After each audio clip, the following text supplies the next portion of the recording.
So now let's look at the other segments, measurements. And we want to look at different quantities and their instruments, the instruments for measuring them. Now let's start with lengths. Now, what are the instruments for measuring lengths? Basically, at this level, we have three major instruments for measuring lengths. We have what? We have the meter rule. We have two. We have the vernier caliper. And three, we have micrometer screw gauge. These are the three basic instruments for measuring lengths. Now let's pick each one of them one after the other. Now let's start with meter rule. Now one thing I don't want us to know at this juncture is this. Now when we are talking of meter rule, if you have seen a meter rule before, a meter rule is usually graduated in millimeter or centimeter. It is usually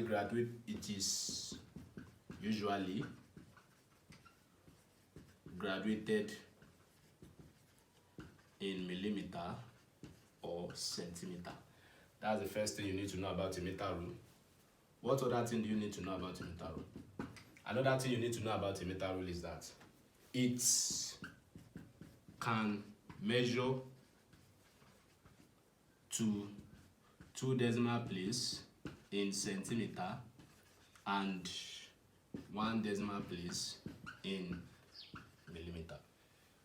A meter rule can measure to 2 decimal place in centimeter and 1 decimal place in millimeter. Now, the third thing you need to know about a meter rule is that, now, what is the error in a meter rule? The error is 1/2 times smallest division. That's how to find the error in a meter rule. Now, what's the smallest division of a meter rule? Now, the smallest division depends on whether the meter rule is graduated in millimeter or in centimeter. If you have a meter rule that is graduated in millimeter, the smallest division will be 4 millimeter meter rule. The smallest division is 1/2 times. Now, the smallest division for a meter rule graduated in millimeter is 1 millimeter. So that will be 1/2 times 1 millimeter. And what's 1/2 times 1 millimeter? That's 1 millimeter over 2, which is 0.5 millimeter. Now, for a meter rule that is graduated in centimeter, what's the error? The error is what? 1/2 times what? The smallest division for a meter rule that is graduated in centimeter is 0.1 centimeter. 0.1 centimeter.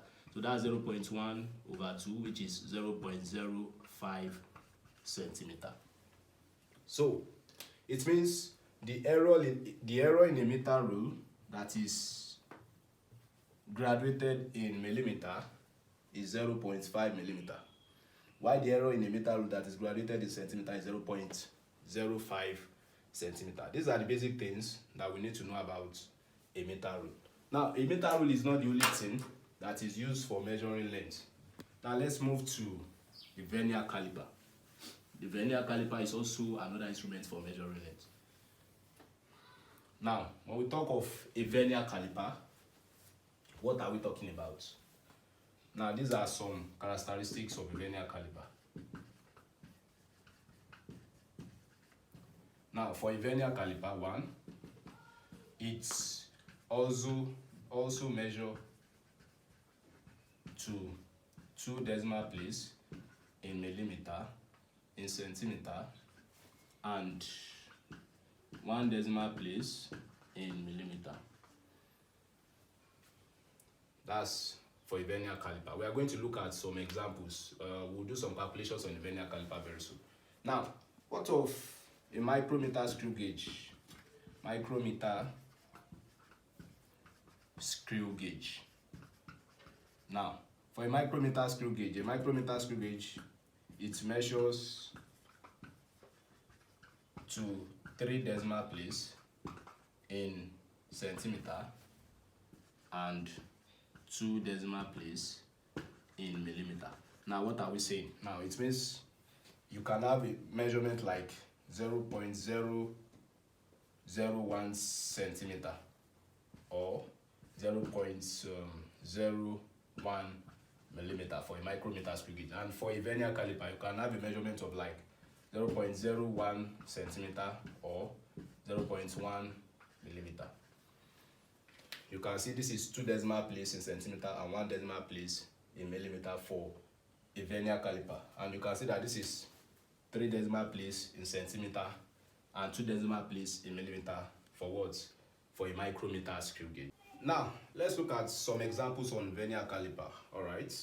Now, find the reading on this instrument. This a typical example of a vernier caliper. Let me just say cross-section area of cross-section of a vernier caliper.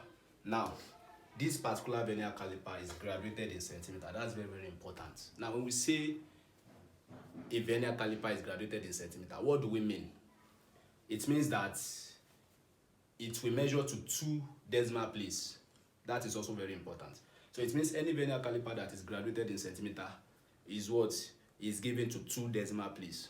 Now, if it is graduated in millimeter, it will be to 1 decimal place. So we have to know that first. So since this is in centimeter, it means it should measure to 2 decimal place. Now, the other thing we need to know is this. This vernier caliper has 2 segments. This is the first segment. This first segment is the main scale. This second segment is the vernier scale. It's very, very important also. Now, to find the reading on this instrument, we first need to find the reading on the main scale. That is, we have to find the main scale reading. Now, what's the main scale reading? The main scale reading will be the last line before the vernier division. Now, this is the vernier division. Now, the last line before this vernier division is this particular line. After this line is when we have this vernier division. Now, if this is 6 and this is 7, this is 6.1, 0.2, 0.3, 0.4. This is 6.4. So it means our main scale reading is 6.4. But we won't just write 6.4. It is in centimeter, so it has to be to 2 decimal place in centimeter. So we have to add an extra 0 to make it 2 decimal place. So this is 6.40 centimeter. Now, this is the vernier division. On the vernier division, we have something we call the point of coincidence. It is the point of coincidence that will tell us the value for the vernier division. Now, what is our point of coincidence here? Coincidence. The point of coincidence is where the main scale reading and the vernier scale reading, where they meet. If we look at the vernier division very well, we'll discover that they meet here. You have this line on the main scale, you have this line on the vernier scale. So this is the point of coincidence. Now let's count the lines. 1, 2, 3, 4, 5, 6, 7. You have 7. So it is the 7th line. So the 7th line is the point of coincidence. Now what do? We say 7 times a vernier caliper. We measure to 2 decimal places in centimeter. So that will be 7 times 0.01 centimeter. 0.01 centimeter. And that is 0.07 centimeter. Now we now have the two together. So now the reading on this instrument will be 6.40 plus 0.07, and that is 6.47 centimeter. That's the reading on this instrument that is graduated in centimeter. Now, what of if this instrument is graduated in millimeter? That's another ball game entirely. So there is a different approach to that entirely. Now let me just change these values also. All right. Now this instrument now, let's say it's in millimeter. Now let's say this is 9. This is 8, and this is 10. Again, this is graduated in millimeter. What does that mean? It means it will measure to 1 decimal place in millimeter. Yeah, so we need to find the main scale reading again. Main scale reading. Now, what is our main scale reading? As I earlier stated, that is the last line before the vernier division. This is the vernier scale. And the last line before it is this. So let's count 8.1, 0.2, 0.3, 0.4. So that will be 8.4. This is already in 1 decimal place. We don't need to add any extra zero. So 8.4 millimeter. Now, what's the point of coincidence? That's where the main scale and the vernier division meet. Now, where do they meet? You have this line on the main scale, you have this line on the vernier scale. They meet here. If you count 1, 2, 3, 4, 5, 6, 7. The 7th line, that is where you have the point of coincidence. So that will now be 7 times, in millimeter, it will be 0.1 millimeter. 0.1 millimeter. And that is 0.7 millimeter. Now, we add these two together. So the reading on this instrument will be 8.4 plus what? 0.7. 4 plus 7, that's 11. That's 9.1 millimeter. You can see it is in 1 decimal place. So that is how to solve questions on vernier caliper. Now let's look at the micrometer screw gauge. Questions on micrometer screw gauge. The diagram represents a portion of a micrometer screw gauge in which the horizontal scale is in centimeter. Determine the reading on this instrument, on the instrument. Now, it's just the same way we have done that of vernier caliper. So what are we going to do? Now, you see this as the first part of the micrometer screw gauge. You see this as also the second part of the micrometer screw gauge. Now, the last line, you look at this line. The last line is 3. So you pick that 3. So that is, but you don't just write 3. So you call this your main reading. Now, a micrometer screw gauge will measure to 3 decimal place in centimeter. Since this is in centimeter, so that will be 3.000 centimeter. Now, what do we need again? We need the point of coincidence also. Point of coincidence. And now what's the point of coincidence? Where this part meets with this part. You agree with me that it is here. This is the point of coincidence. It is here. So this line, this particular line, joins this line. And now we have 15 years, 16, 17, 18, 19, 20. And so this is 21. So that would be what?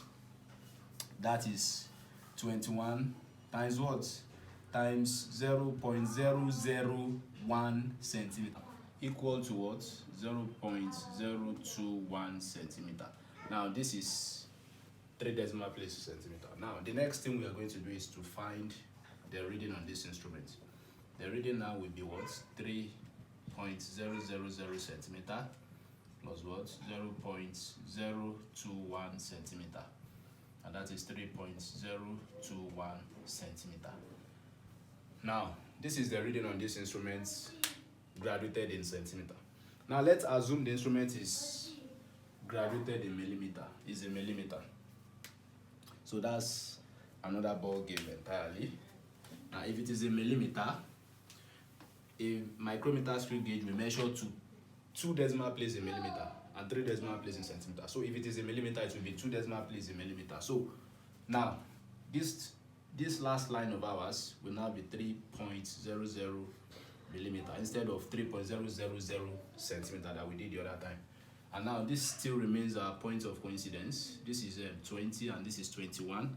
And so our points of coincidence is what? Is 21 again. But instead of 0.001, it will be 0.01 millimeter. And that is what? 0.21 millimeter. Now, if we now add the reading together, we have 3.00 plus 0.21, and that is 3.21 millimeter. And that's that on micrometer screw gauge.